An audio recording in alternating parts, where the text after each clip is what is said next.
Hi, hola. I hope you're doing great. I took a quick photo so my university knows that I'm not drunk at some corner. So I hope it's okay with you. So I'm a PhD candidate at the Universidad Autónoma de Nuevo León. It's in a city called Monterrey. I'm from a city called Saltillo that no one knows about it, even in Mexico. So nice to meet you. So a little bit of context. I'm an actor. I've been doing this for 11 consecutive years, professionally level. But people like to say I was in a play when I was a kid, so I have 30 years of experience, but that's not true. I've just been working for 11 years in theater in Mexico, northern Mexico, northeast Mexico especially. So what is the theater in northern Mexico? Well, it's more of the most people learn theater about practicing, by practicing, complete practice. There is no systemic theater studies. There's just few academic approaches of the practice of theater there. Mostly the masters there are just people who has a lot of experience, years of experience working and working and working, right? We have certain distance from the national tendencies and currents because we are like 10 hours by car from Mexico City.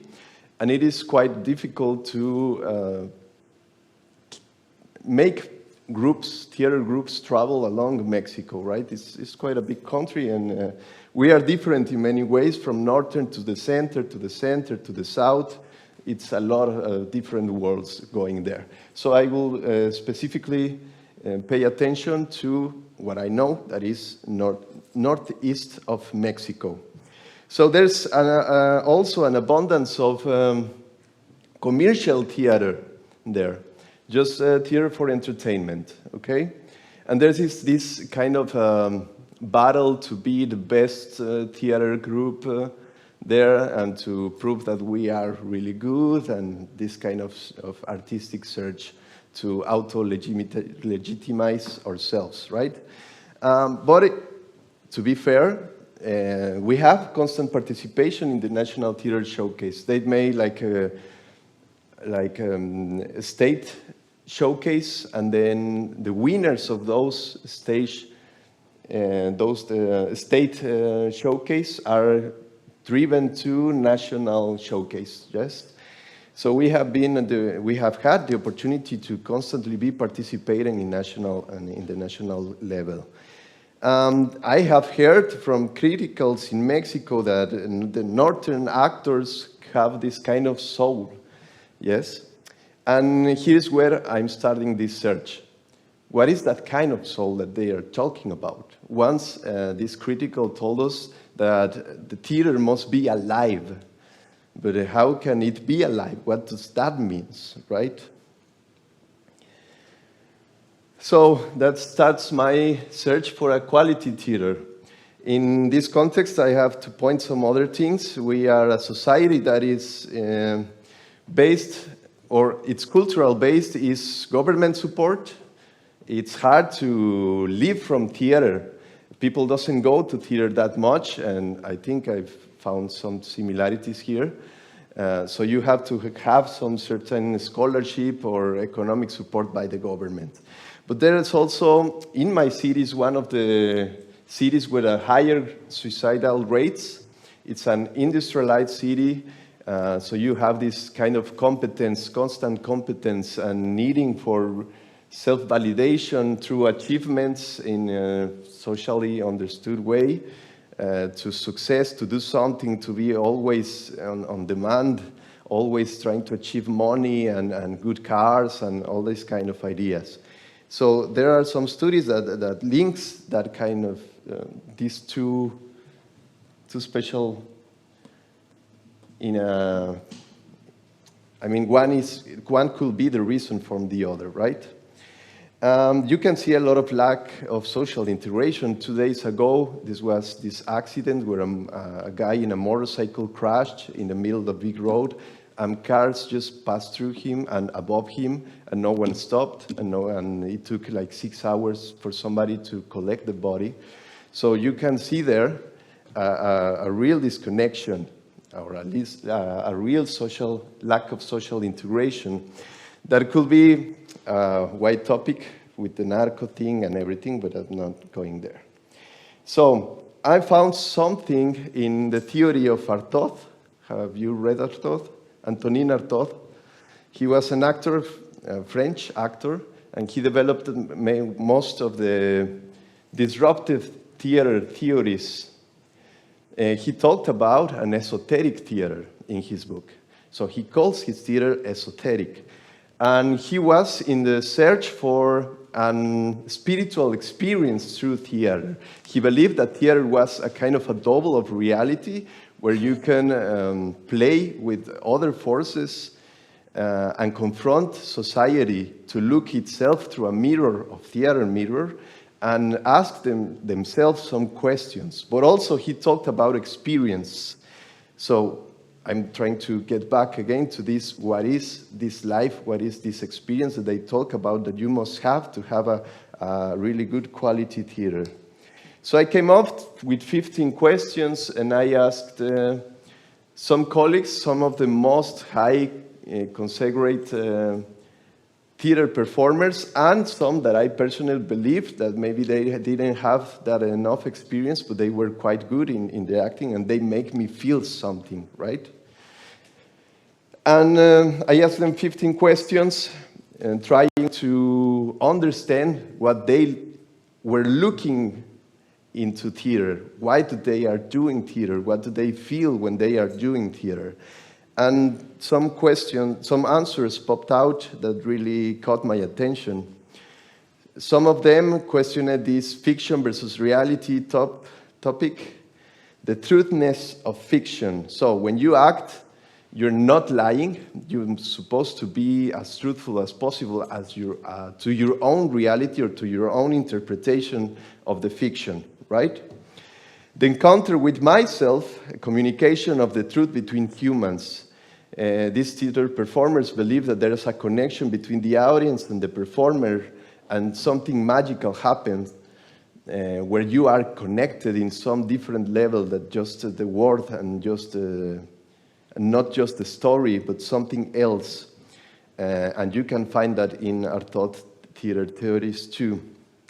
Disappearing every night and keep on existing.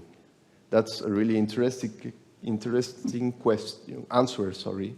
So how do you disappear every night and keep on existing? And they have this sense that when you act someone else, you have this division of consciousness and you're aware that you are the character, but at the same time, you're aware that you're an actor interpreting someone else. And I found really interesting and really esoteric that answer, right?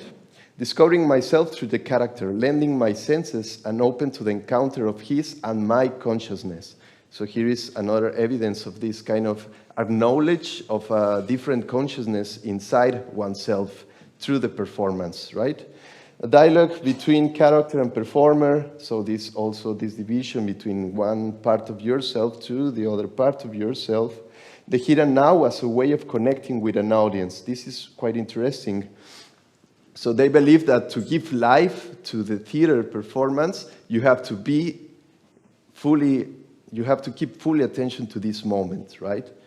To be fully aware of what is happening in you, within you, so you are able to distinguish these two consciousness, but also to be aware of the energy of the audience, of the presence of the audience, to really be aware of the connection between them, right? Discovering truths of both character and actor through repetition. So we have again this truth thing and the distinction between yourself. Openness in order to not react spontaneously. Freedom of ideas, preconception, and prejudice as limitants of being characters of the theater of the world. This is a concept that also has been found in some esoteric currents, that a reality is like a theater play, and we are all characters playing it, right? A profound connection with everyone and everything, including the audience, excitement and freedom, catharsis through symbiosis between character and actor, the unconsciousness of the consciousness, and vice versa. I know that I am the one that is there, but I have to renounce to me. When we represent another, we found things of us that were unknown. A division between who I am interpreting and myself, even if I know that I'm not ceasing to be me, feels like there is another me. The notion of being divides between the line of action of the performer and the life of the character. And the word that they repeated the most was freedom. So I put freedom, freedom, freedom. So how can I explain it? I just found some interesting ways of how the theater studies works, because they are most based on experience and perception. But there is this kind of a scholar approach that is investigation to action. So you develop these certain studies of a theoretical manner, and then you lead it to some practice to see if it works or if it does not work.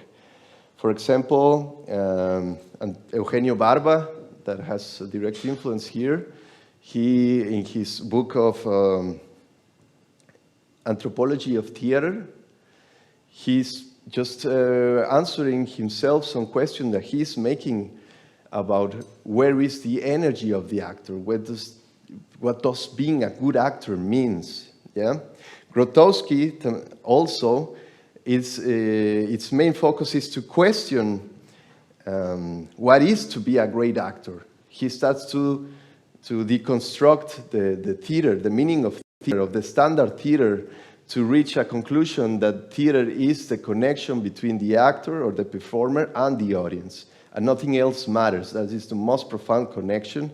And he calls actors and performers to really commit to that part. So again, what is that real commitment? So the next question that it came to me was, can we replicate it? So I took, as Bjarke told, I took some ideas of Hanegraaff's interpretation of the corpus hermeticum, and also the theories of Antonin Artaud and Jerzy Grotowski. That Jerzy Grotowski studied at Artaud in any way, but he developed a new way of understanding this sacredness, that you can reach it through the proper use of the body and the deconstruction of the body. So this deconstruction is one of the things that I found most common between these three theories and the idea of the theater of the world.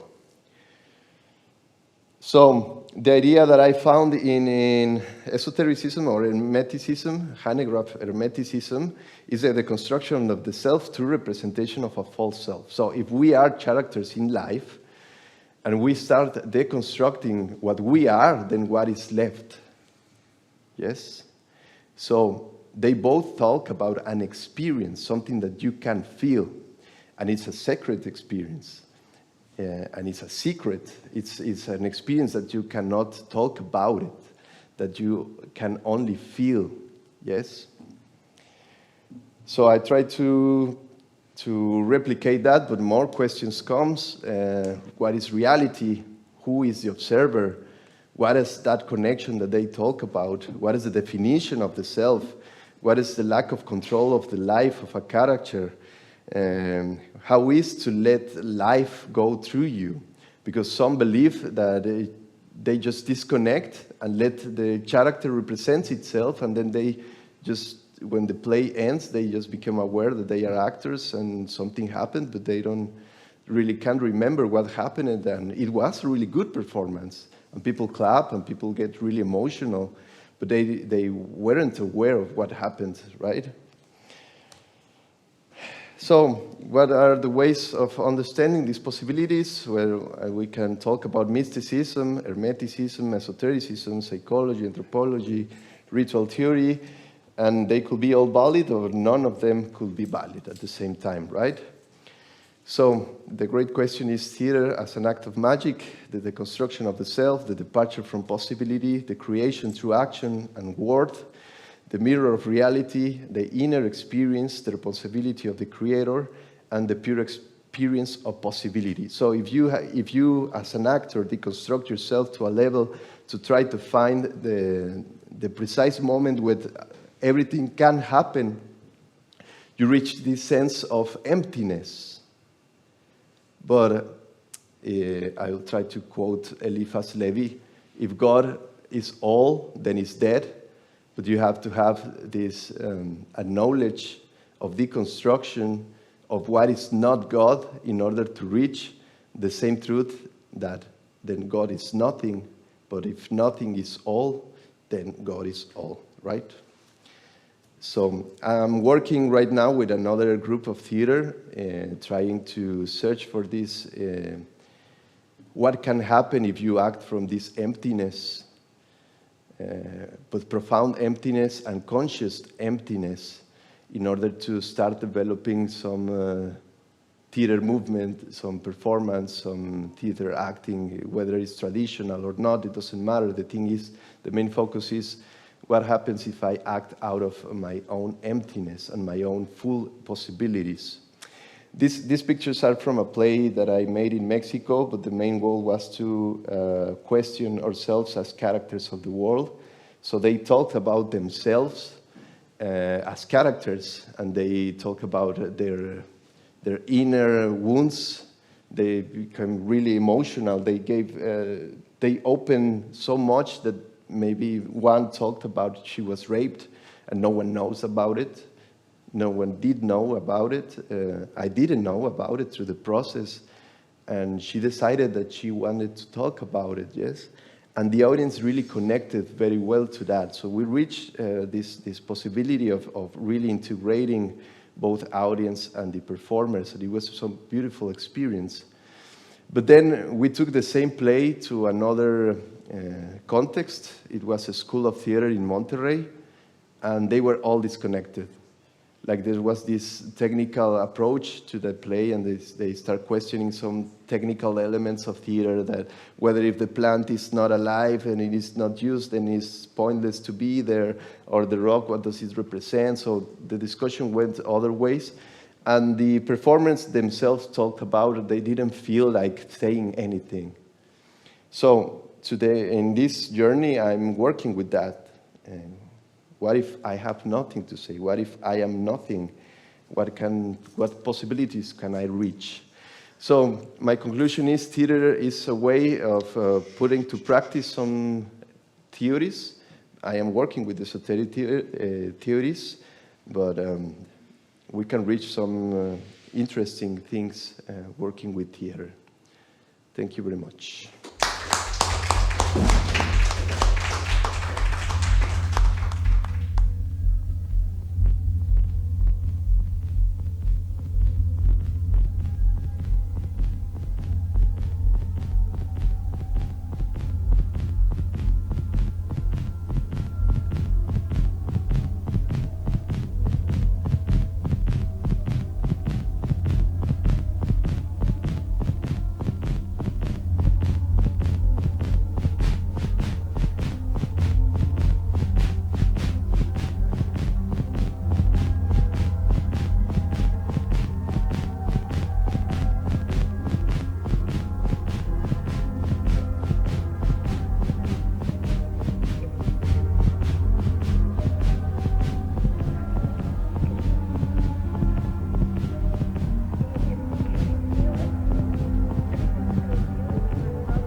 If you can't see it, then you just never know.